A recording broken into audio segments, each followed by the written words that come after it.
தென்கொரியாவில் 181 பேருடன் தரையிறங்கிய விமானம் வெடித்துச் சிதறியதில் 179 பேர் பலியான சோகம். விபத்திற்கு மன்னிப்பு கோரியது ஜேஜூ விமான நிறுவனம்.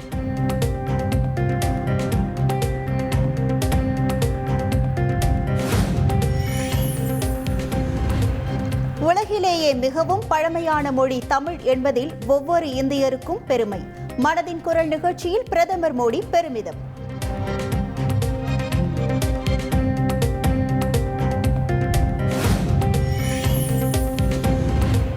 சாதிய வகுப்புவாத மதவாதத்திற்கு எதிரான ஜனநாயக சக்திகள் ஒற்றுமையுடன் பணியாற்ற வேண்டும்.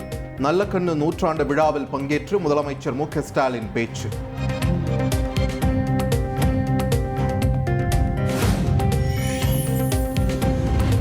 பாமக நிறுவனர் ராமதாசுடன் பாமக தலைவர் அன்புமணி சந்திப்பு.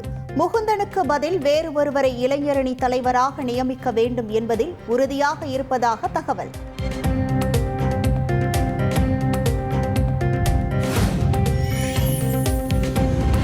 பாமக இளைஞரணி தலைவர் பொறுப்பை ஏற்க முகுந்தன் மறுப்பு தெரிவிப்பதாக தகவல். இளைஞரணி தலைவர் பதவி வேண்டாம் என ராமதாசிடம் தெரிவித்ததாகவும் தகவல்.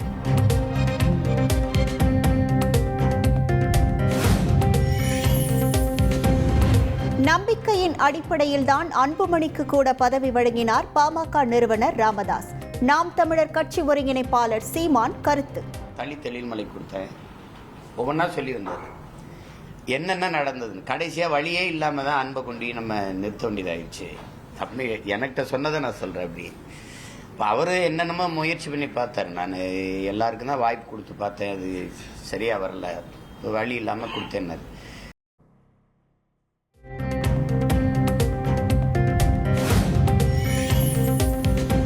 மத்திய பிரதேசத்தில் ஆழ்துளை கிணற்றில் தவறி விழுந்த 10 வயது சிறுவன் 16 மணி நேர போராட்டத்திற்கு பின் மீட்பு.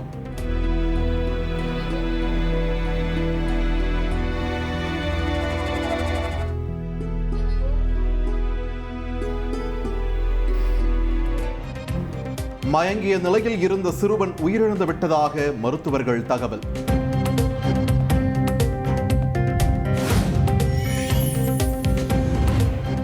மேட்டூர் அருகே தமிழக போலீசார் வட மாநிலத்தவர்களிடையே மோதல் ஏற்பட்ட சம்பவம். காரைக்காடு சோதனை சாவடியில் பணியில் இருந்த மதுவிலக்கு பிரிவை சேர்ந்த 3 காவலர்கள் சஸ்பெண்ட்.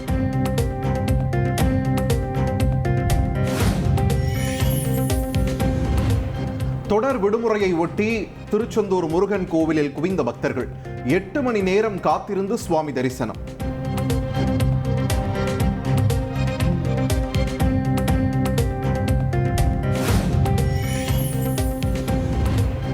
திருப்பதி ஏழுமலையான் கோவிலில் அலைமோதும் பக்தர்கள் கூட்டம்.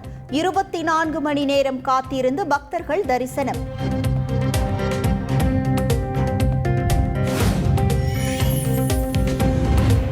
இமாச்சல பிரதேசம் மணாலியில் கடுமையான பனிப்பொழிவு. சாலைகளை பனி மூடி உள்ளதால் வாகனங்கள் வரிசை கட்டி நிற்கும் நிலை.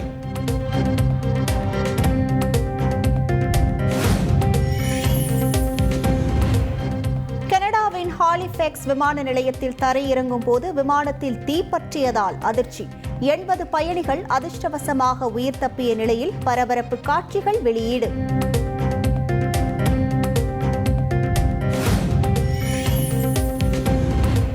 அமெரிக்கர்களுக்கே வேலையில் முன்னுரிமை என தேர்தல் பிரச்சாரம் மேற்கொண்ட டொனால்ட் ட்ரம்ப் H-1B விசா திட்டத்திற்கு திடீர் ஆதரவு.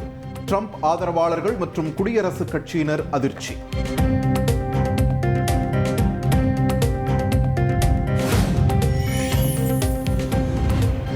ஏமன் தலைநகர் சனாவில் விமான நிலைய கண்காணிப்பு கோபுரத்தின் மீது இஸ்ரேல் தாக்குதல்.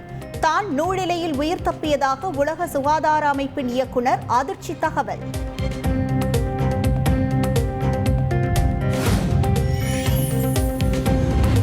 மெல்பர்ன் டெஸ்ட் கிரிக்கெட் போட்டியின் 2வது இன்னிங்ஸில் ஆஸ்திரேலியா 333 ரன்கள் முன்னிலை. 4வது நாள் ஆட்ட முடிவில் 9 விக்கெட்டுகள் இழப்பிற்கு 228 ரன்கள் எடுத்தது.